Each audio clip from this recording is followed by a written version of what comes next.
na patience. Toye pona kosale la Congo pe ba Congolais. Toye pona koyiba mboko te koboma yango te. D'ailleurs eloko kobomeza susu te po ese kufa. Bonjour bandeko na Congo, bonjour bandeko na Kinshasa, bonjour mokili mobima ba Congolais ba partout dans le monde entier. Manu Rabino Boibima Jackpot, je suis un artiste congolais, je vis à la rue ici. Alors, na liaki na Congo, Karane Mokonzamboka, papa na biso, Félix Kisekela Lubaki, bonjour na Boya, Otuma Namboka na Bino, Boya Kusala Makambo Namboka na Bino. Alors, je suis venu à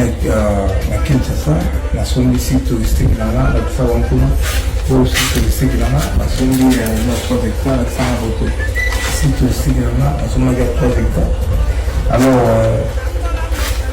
nous disons que le Congo fitting a dit que la côte n'a moins 1 mètre, la banque est 2 mètres. Alors, tout à l'heure, on a parqué à 4 mairies. On a dit que Bango, qui bâtit une assistance de travail, on a dit que au Samba, il y a une assistance de travail, il y a dit que respecter la quitte pour la base, ça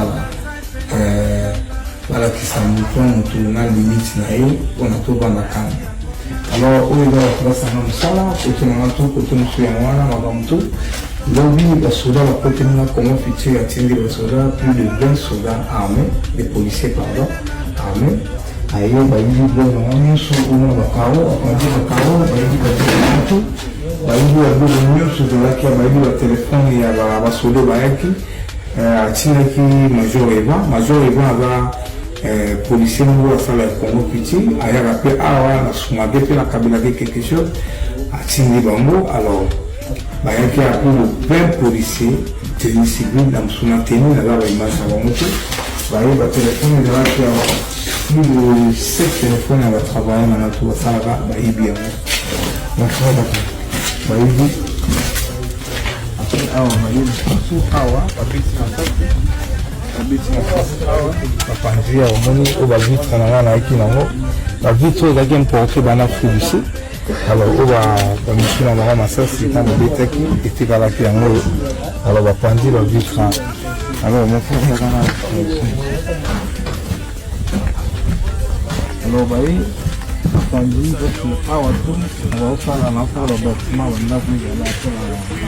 batel bato bayama technique babalevanda ayo bapanzi baklaire balingoli bapoto na ngatu ya baninga bapoto na baninga basagane bapanzi bapoto tu bapoto yango tu balingoli ofayaka bapoto yango nyonso balingoli yango bapanzi tu le poto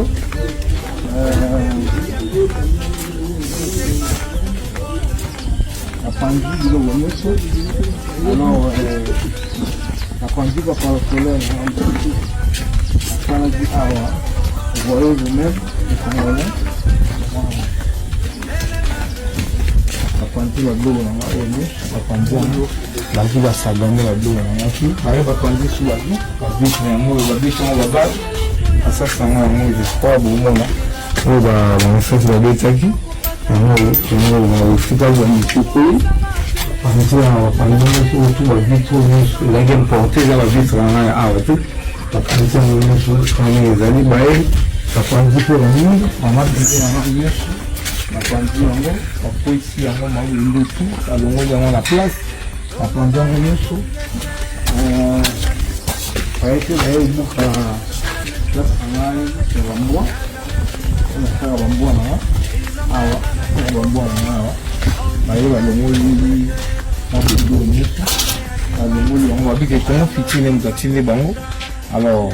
ngai na Congo fiti towela kaka limite ya 2 mètres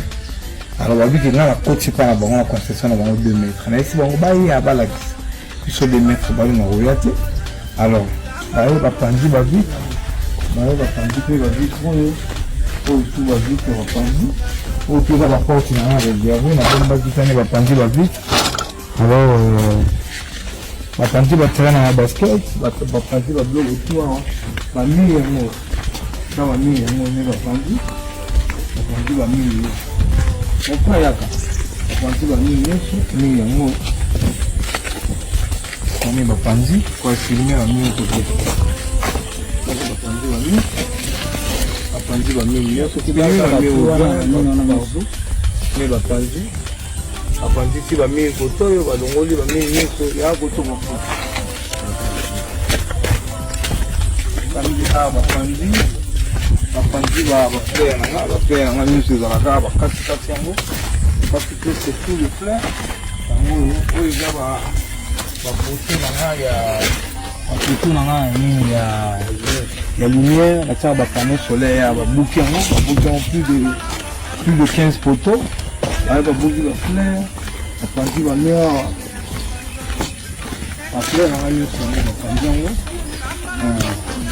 sur le petite bague là, on a un travail, on a dit sur ma petite massage,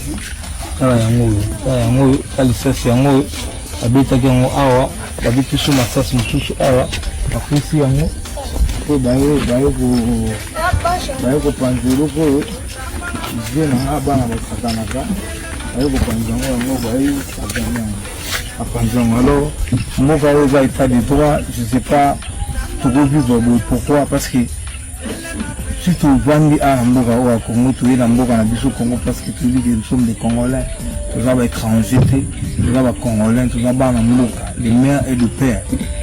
moi je suis de l'Équateur alors pour moi ça n'a pas à montrer ma babomina mboka nga babete mboka nga masas alors j'espère que on va bomane mutu parce que bayaki ba mutu bete masas aiza ile kwa guerre bapanzi biloko tu babeti batutu ba masasi babali yango na lakisi bino babali yango masasi yango oyo babetaki babeti nga nzete na loboko ta naza vraiment na mwa choc alors Congo fiti toyebi te problème na Congo fiti biso oza ba xénophobie te tofina batu te